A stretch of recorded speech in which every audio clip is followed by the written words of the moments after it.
بسم اللہ الرحمن الرحیم۔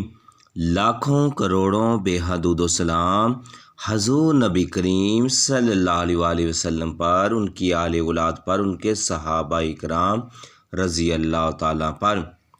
وہ وقت جب کد عیسائیوں نے اسلام قبول کرنے کے لیے حضرت سیدنا غوث اعظم رضی اللہ تعالیٰ سے مردے کو زندہ کرنے کا معجزہ طلب کیا۔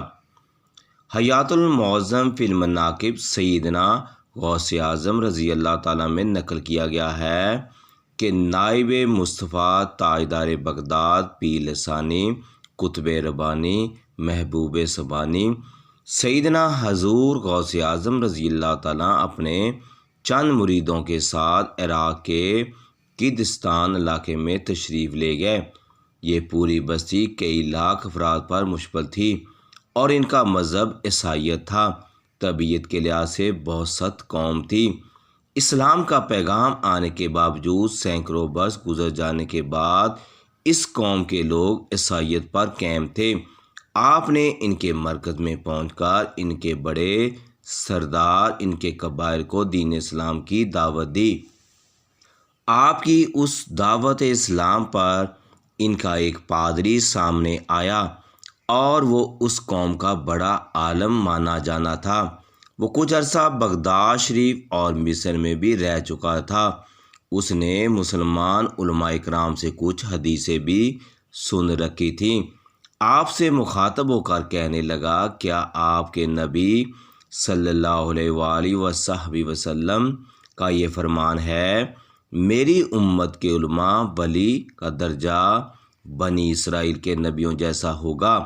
آپ رضی اللہ تعالیٰ نے فرمایا، کیا تم کو اس میں کوئی شک ہے؟ وہ پادری کہنے لگا، حضرت عیسیٰ روح اللہ علیہ السلام جو اللہ تعالیٰ کے پیغمبر تھے، ان کو اللہ تعالیٰ نے جو معجزہ دیا تھا وہ ٹھوکر سے مردے کو زندہ کر دیتے تھے۔ آپ کے نبی صلی اللہ علیہ وسلم کی حدیث کی روح سے آپ امت محمدی کے علماء کرام ولیوں میں سے ہیں، لہٰذا بنی اسرائیل کے پیغمبروں کی طرح ہوئے۔ وہ تو ٹھوکر سے مردہ زندہ کر دیتے تھے، تو ہم تو جب جانیں گے کہ آپ بھی مردے کو زندہ کر کے دکھائیں۔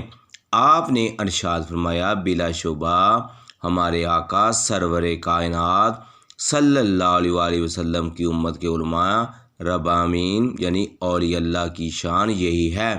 یہ تو کوئی مشکل بات نہیں، تم کون سے مردے کو زندہ دیکھنا چاہتے ہو؟ چنانچہ قریب ہی ایک قبرستان کی طرف اشارہ کر کے کہا، اس مردے کو زندہ دیکھنا چاہتے ہیں؟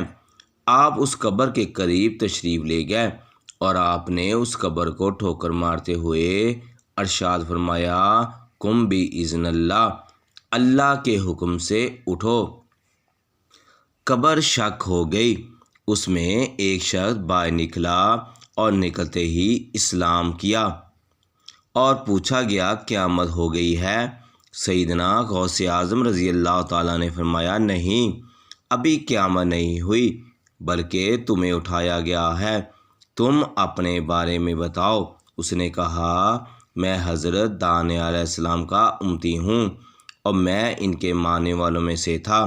میرا حال اچھا ہے اور اس دین اسلام ہی برحق ہے۔ فلاح و کامرانی نجات کا دار و مدار اس دین کو قبول کرنے اور اس پر عمل پیرا ہونے میں سے ہے۔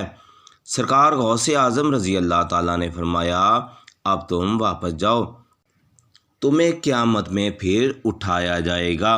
یہ عظیم کرامات دے کر وہاں موجود تمام کردوں نے اور اس عیسائی عالم نے اسلام قبول کر لیا اور اس طرح کرد قبائل نور اسلام سے منور ہو گئے۔ پھر یہ لوگ اسلامی لشکر میں شامل ہو گئے۔ صلاح الدین ایوبی رحمۃ اللہ کا تعلق بھی اس کرد قوم سے تھا۔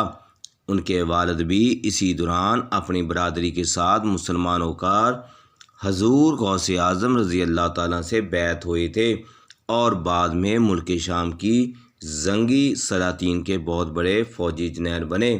دوستو، یہ تھی آج کی اسلامی ویڈیو۔ اگر یہ ویڈیو آپ کو پسند آئے، اس ویڈیو کا حصہ بننا چاہتے ہیں تو اس ویڈیو کو لازمی آگے شیئر کریں۔ جزاک اللہ۔